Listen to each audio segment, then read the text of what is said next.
Kids Study Tutorial। छोटा से अनार,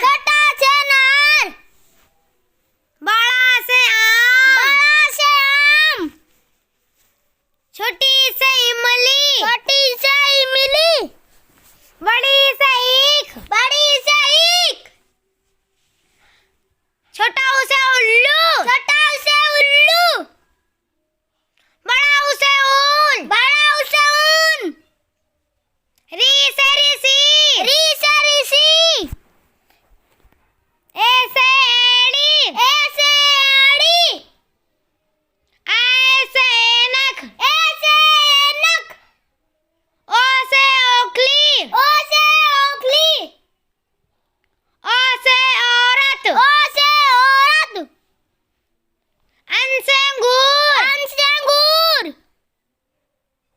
आहा खाली, का से कबूतर,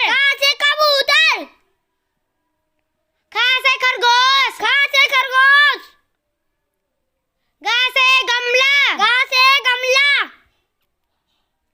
घा से घड़ी, अंगा खाली, चा से चम्मच,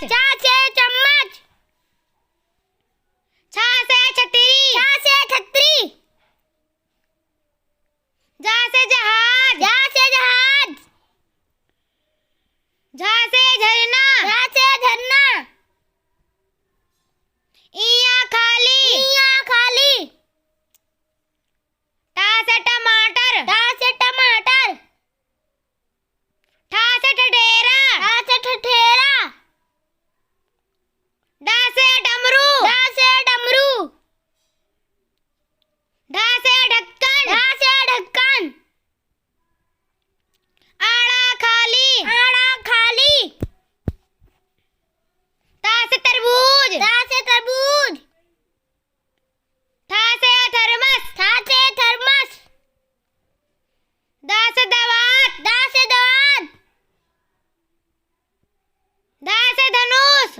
धनुष, ना से नल, पा से पतंग, फा से फल, बा से बतख, भा से भालू, मा से मछली, या से याक, रा से रथ,